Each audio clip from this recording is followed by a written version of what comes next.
Bonjour à tous et bienvenue. Hier marquait le 25e anniversaire du Ballon d'Or glané par George Weah, seul joueur africain à avoir obtenu pareille distinction. Alors un événement important mais qui ne doit pas occulter l'actualité de Mr George qui se trouve actuellement au milieu de son premier mandat présidentiel. Et oui, souvenez-vous, il y a 3 ans environ, il avait été élu président de la République du Libéria, ce qui marquait l'aboutissement d'une carrière politique entamée il y a plus d'une décennie déjà et qu'il avait notamment mené au rôle de sénateur. Alors 3 ans après, il est temps de dresser, on va dire, un premier bilan de la présidence au George Weah, un événement qui avait été commenté dans le monde entier. Normalement, un pays comme le Libéria, certes, qui a fait l'actualité à l'époque pour ses 2 guerres civiles ensanglantées, pour le virus Ebola, il y a également quelques années, mais surtout pour être l'un des pays les plus pauvres du monde, une élection présidentielle, ça ne fait pas en théorie tous les gros titres. Et on peut dire la même chose pour les autres pays africains de cette stature-là, on peut penser à la Sierra Leone ou la République centrafricaine.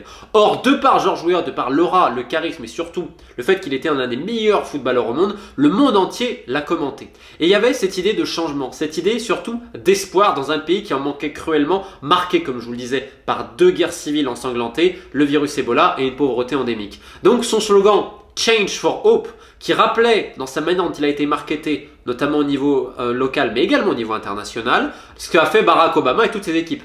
Yes we can d'un côté, Change for Hope de l'autre côté. Et c'est vrai, qui de mieux que Weah qui pouvait incarner un espoir dans une nation qui a toujours eu du mal à panser ses plaies suite à la guerre civile. On va donner une petite anecdote, mais pendant que le pays s'entretuait et s'entredéchirait, Weah essayait de continuer à faire vivre une flamme, notamment à travers l'équipe nationale de football, qui même en tant que joueur, il la finançait. Que ça soit les voyages, parfois les repas, il aidait même certains de ses coéquipiers qui étaient encore au pays. Bref, George Weah a toujours eu une conscience sociale et il l'avait montré à travers l'équipe nationale du Libéria. Et pendant que le pays pleurait ses morts et les comptait malheureusement, George Weah lui brillait en Europe de mille feux et montrait que le Libéria c'était aussi autre chose. Donc il a toujours représenté cet espoir-là quand dans le pays il y avait la guerre, de l'autre côté il y avait Mr George quelque part.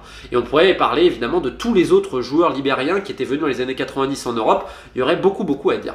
Bref, à partir de là, Weah, qui a toujours une conscience sociale en tant que joueur, je pense que certains se rappellent de certaines anecdotes en France, notamment lorsqu'il allait amasser et récupérer tous les repas qui n'avaient pas été terminés et toute la nourriture qui potentiellement allait être gaspillée dans les clubs et jetée comme ça. C'est lui-même qui la compilait sans mot dire et qui ensuite allait la donner, notamment à des associations pour aider les sans-abri. Donc quand tu fais ça, quand tu as cette volonté qu'il a toujours eue dans sa carrière, la conscience sociale, il l'a eue. Ça, il n'y a pas de problème. Sauf qu'il y a une différence évidemment entre le football et entre le politicien. Et puis les années passent. Et surtout, dans un pays aussi compliqué, à un moment donné, tu dois faire des alliances et quelque part un petit peu pactiser avec le diable. Mais, qu'importe, c'est George Weah, l'homme qui a fait sourire des millions de Libériens. Donc, évidemment, qui de mieux que lui pour représenter l'espoir? Et cet espoir, il avait 2 mots fermes dans sa campagne, c'était la lutte contre la corruption évidemment endémique au Libéria, et également stabiliser l'économie qui était d'ailleurs impactée de par le virus Ebola. Alors, 3 ans après, qu'est-ce qui s'est vraiment passé? J'ai envie de dire pas grand chose, et aujourd'hui au contraire il y a des mouvements de protestation contre George Weah qui a d'ailleurs perdu quelque part un petit peu les élections de mi-mandat, on va dire, c'est les élections au Sénat, et l'opposition a gagné la moitié des sièges, dont le plus important. Alors ça a été un petit peu occulté parce qu'il y avait des changements que George Weah a voulu faire par référendum, notamment pour baisser la durée du mandat présidentiel, la réduire de 6 à 5 ans, également d'autres positions officielles, ce à quoi l'opposition a répondu que c'est peut-être une manière de briguer un 3e mandat, alors ce à quoi le cabinet de George Weah a dit mais il n'a toujours pas fini le premier, donc on ne va pas non plus accélérer.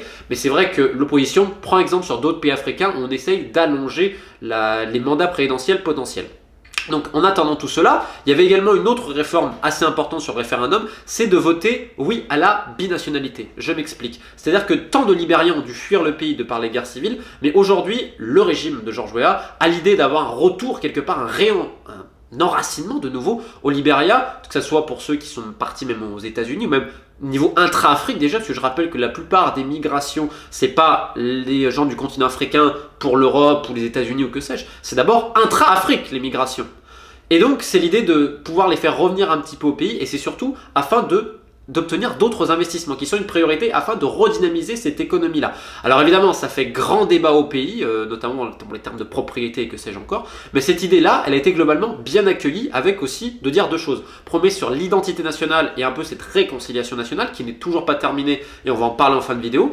Et le deuxième point, c'est également pour dynamiser l'économie. Parce que justement, il y a un problème. Les résultats attendus ne sont pas venus. Alors, Ebola, évidemment, a eu des conséquences, mais pas que. Et en plus, là, tu rajoutes ce qui s'est passé avec le corona. Donc, très compliqué. Le FMI propose potentiellement de nouvelles aides. Mais les aides attribuées au Libéria ont baissé. Les aides étrangères étaient plus importantes il y a quelques temps. La mission de l'ONU s'est également terminée. La mission de l'ONU, elle permettait d'embaucher beaucoup de monde, notamment dans le bâtiment. Donc, on est en récession au Libéria qui n'arrive pas à obtenir de croissance. Gros problème à ce niveau-là, c'est l'inflation également.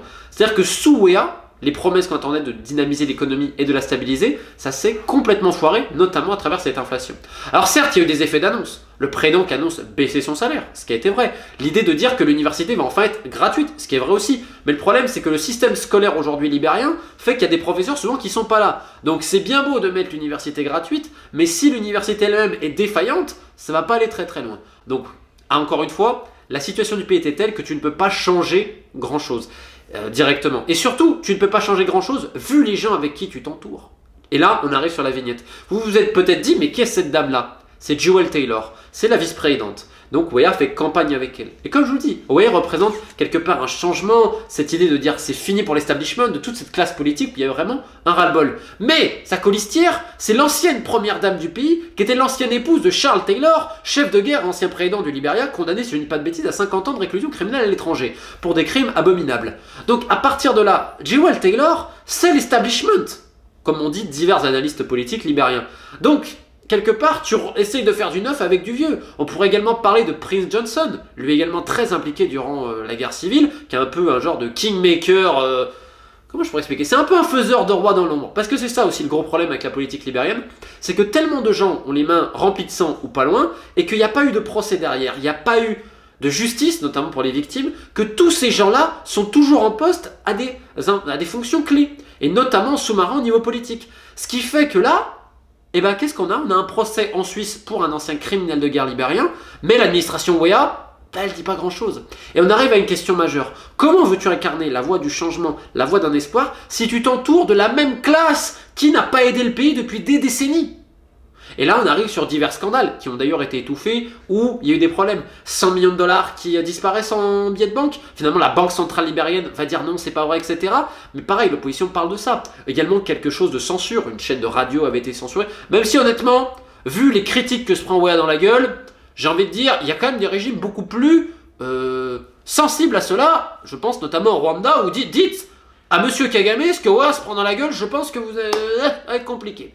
D'ailleurs, George Weah, il y a quelques jours, a publié une nouvelle chanson de reggae, Mr. Liar Man, en disant « Dans mon propre pays, on me chasse, on dit ça sur moi, je ne comprends pas et tout », et en pointant du doigt un menteur. Donc tout le monde se demande un peu qui est ce menteur-là.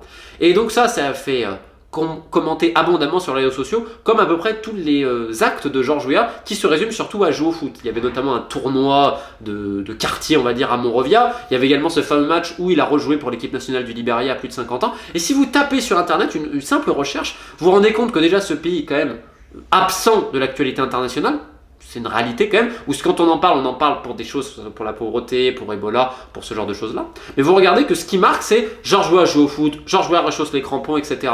C'est-à-dire que l'aura du footballeur, il s'en est également servi politiquement. Parce que son premier voyage en tant que chef d'État, ça a été en France. Grande surprise, parce que le Libéria, déjà, forcément a des liens privilégiés de par son histoire avec les États-Unis. En plus, c'est l'Afrique anglophone, mais finalement, ça a été en France. Alors là, on m'a expliqué autour de lui que c'était justement, il a le profil pour aller en France et dans l'Union Européenne de par sa carrière de joueur, afin justement de remettre son pays sur, on va dire, la top liste pour avoir des aides aux investissements.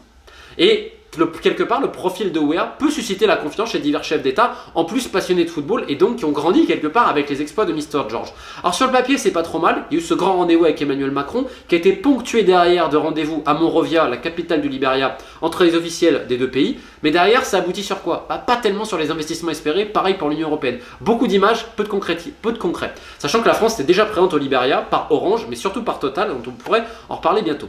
Tu avais également l'idée de développer le Libéria comme une destination touristique, un peu comme le Botswana l'a réussi. Botswana peut-être l'un des modèles d'ailleurs de gestion en Afrique. Sauf que, indépendamment de sa côte quasiment vierge, des quelques resorts qui ont poussé ici et là, dont l'un est détenu par une dame française, donc si elle m'écoute, je serai au plaisir d'en parler.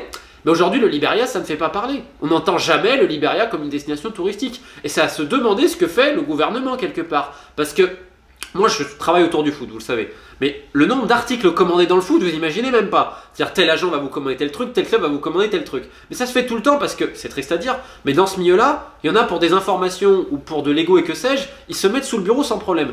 Donc c'est quand même assez effarant de te dire qu'avec les moyens qu'un gouvernement peut quand même avoir, de ne pas faire une campagne de presse internationale ciblée à travers quelques médias afin de montrer l'autre visage du Libéria. Vous avez eu 3 ans quand même, les gars. Et il n'y a rien eu à ce niveau-là. Si tu veux développer le Libéria en donnant une autre image, à travers ton président, tu peux le faire. Mais il faut que ça s'accompagne de choses concrètes. Bref, 3 ans après son élection, George Weah fait débat. S'il garde une partie de ses supporters, notamment chez la jeune génération, d'autres ont été déçus, désabusés par des promesses qui n'ont pas été tenues. Quelque part, c'est un peu, on t'a présenté un très grand arbre de Noël. Je dis ça volontairement parce qu'il y a eu un grand débat médiatique sur les réseaux sociaux entre l'ancienne présidente et George Weah autour d'un arbre de Noël. C'était assez ridicule d'ailleurs cette passe d'arbre médiatique. Mais aujourd'hui, on t'a habillé le truc, mais qu'est-ce qu'il y a eu concrètement derrière? J'ai envie de dire pas grand chose. Alors c'est vrai que la situation était tellement terrible et épouvantable qu'aucun homme, je pense, au monde pouvait tout changer directement. Il faut être évidemment réaliste. Et quelque part, c'est un peu la faute des médias aussi. On a tellement mis Weah comme ça. Weah.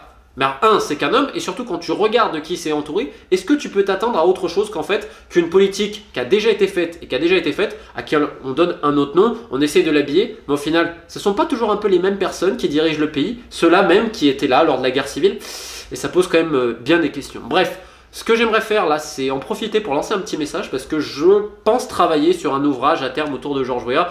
Destin quand même hors norme, il y a plein de choses à dire et notamment le politicien, comment il en est arrivé là, quand lui sa conscience sociale aussi qui est réelle. C'est pour ça que des fois, il ne faut pas flinguer la personne et souvent, c'est pas la personne le problème, c'est tout ce qu'il y a autour.